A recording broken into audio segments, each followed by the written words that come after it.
ایرانی صدر پزشکیان کہتے ہیں کہ ہم قربانی دینے کے لیے تیار ہیں. وہ کہتے ہیں میں خود قربانی دینے کے لیے تیار ہوں. اس کا مطلب ہے کہ انہوں نے اپنی 140 ملین کی عوام یعنی 14 کروڑ کی عوام کو تیار کر لیا ہے کہ اب وہ قربانی دینے کے لیے سب تیار ہیں.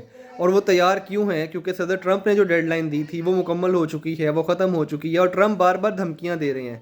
وہ جو دھمکیاں دے رہے ہیں ان کی بات میں اتنی صداقت نہیں ہے. مجھے لگتا ہے کہ وہ بلف گیم کے ماہر ہیں اور شاید وہ بلف کے ذریعے سے ایران کو پریشرائز کرنا چاہتے ہیں تاکہ ایران اسٹریٹ آف ہارموز کھول دے. ایران جو کہ اس بات پر پختہ یقین کے ساتھ اڑا ہوا ہے، ڈٹا ہوا ہے کہ ہم اس اسٹریٹ آف ہارموز کو نہیں کھولیں گے جب تک کہ ہم پہ مکمل جنگ بندی نہیں کی جاتی. ایران کے پاس جو ایک آپشن دی گئی تھی Pakistani army chief general Asim Munir کی طرف سے، جو امریکہ کا پیغام پہنچایا گیا تھا، وہ تھا 45 ڈیز کی جنگ بندی. 45 ڈیز کی جنگ بندی پر ایران نے سختی سے انکار کرتے ہوئے کہا کہ آپ ہمارے ساتھ مکمل جنگ بندی کی بات کریں. یہ 45 ڈیز کی جنگ بندی کا کیا مطلب ہے؟ 45 ڈیز میں کون سے ایسے مقاصد ہیں جو امریکہ اور اسرائیل نے حاصل کرنے ہیں جس کے بعد دوبارہ ہمیں یہ جنگ میں دھکیل دیں گے؟ لہٰذا ہم سے معاہدہ کرنا ہے، یا جس نے بھی معاہدہ کروانا ہے، یا جس نے بھی مذاکرات کے اندر اپنا اثر و رسوخ دکھانا ہے، تو وہ 45 دن کے بجائے مکمل جنگ بندی کی بات کرے. اور اگر مکمل جنگ بندی کی بات نہیں کرتے تو یہ ہمارے لیے قابل قبول بالکل نہیں ہے. اس کے علاوہ ایران نے جو شرائط رکھی تھی وہ بڑی سادہ ہیں. وہ کہتے ہیں کہ ہمیں بھی پوری دنیا کے ساتھ تیل کی اور باقی معاملات میں تجارت کرنے کی اجازت ہونی چاہیے جیسے کہ تمام دنیا کو حاصل ہے.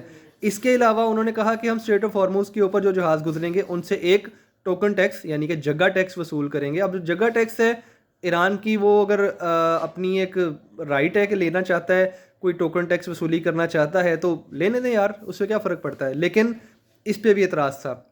جو ٹرمپ نے اسٹیٹمنٹ دی ہے کچھ دیر پہلے، میں آپ کو وہ پڑھ کے سنا دیتا ہوں تاکہ آپ کو معاملے کی نوعیت کا اندازہ ہو سکے کہ کتنا سیریس، کتنا سیویئر معاملہ ہے. اور اگر ٹرمپ سچ کہہ رہے ہیں تو آج کی رات بڑی خطرناک ہے ایران کے لیے. ٹرمپ کہتے ہیں جی کہ a whole civilization will die tonight, یعنی کہ وہ ایک مکمل تہذیب کو آج مارنا چاہتے ہیں، ختم کرنا چاہتے ہیں. Never to be brought back again, اور وہ اس طرح کی کوئی بھی سویلائزیشن دوبارہ کبھی واپس نہیں آئے گی، کوئی بھی ایسی تہذیب واپس نہیں آئے گی.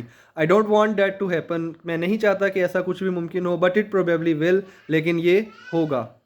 How ever now that we have complete and total regime change, لہٰذا جب کہ اب ہم یہ چاہتے ہیں کہ مکمل رجیم چینج ہو جائے، way different smarter and less radicalized minds prevail, may be something revolutionary wonderful can happen. وہ کہتے ہیں کہ اگر ہم کوئی ایسا چینج لے کر آئیں جو کہ اسمارٹ ہو، ڈفرینٹ ہو، ریڈیکلائز کم سے کم ہو، یعنی کہ کم سے کم مذہبی عقیدوں پر منحصر ہو، تو ہمارے لیے وہ زیادہ فائدہ مند ہے. اس طرح کا ریولوشن، اس طرح کا چینج، تو ہم اسی طرح کی چینج کی تلاش میں ہیں اور ہم دیکھ لیں گے کہ آج ہمیں کس طرح کا چینج ملتا ہے. اتنا بڑا بیان انہوں نے دیا ہے، اور اس طرح کے بیان میں دو باتیں ہو سکتی ہیں. اگر آج کی رات میں وہ کچھ نہیں کرتے، اس کا مطلب ہے کہ صرف بڑکیں رہ گئی تھیں اور وہ بڑکیں مار مار کے ایران کو پریشان کرنا چاہ رہے ہیں، بلکہ دنیا کو پریشان کرنا چاہ رہے ہیں. اور اگر آج وہ کوئی ایسا خوفناک عمل کرتے ہیں، یعنی کہ اگر اللہ نہ کرے، خدا نہ خواستہ، یہ نیوکلیر اٹیک کی طرف جاتے ہیں تو یہ دنیا کے لیے نقصان دہ ہوگا. خاص طور پہ ایک مرتبہ پھر سے میں بتاتا چلوں کہ یہ پاکستان کے لیے نقصان دہ ہوگا، کیونکہ پاکستان ایران کا نیبر ہے. ان کی جو مشیر ہیں وہ کہتی ہیں جی کہ صرف ٹرمپ کو ہی پتہ ہے کہ اب وہ ایران کے ساتھ کیا کرنے والے ہیں. میں بھی اس کے بارے میں کچھ نہیں جانتی. آپ تو ویسے بھی کچھ نہیں جانتی محترمہ، آپ کو کیا پتہ ہے؟ آپ تو پتہ نہیں صبح میک اپ کیسے کر کے آتی ہیں، اس لیے آپ کی بات کی اتنی اہمیت نہیں ہے. میں نے ویسے ہی پڑھ کے بیان سنایا ان کا. تو دیکھتے ہیں جی آج کی رات کیسی گزرتی ہے. دعا کرتے ہیں کہ یہ جنگ جلد سے جلد ختم ہو جائے اور یہ جنگ خیریت کے ساتھ ختم ہو.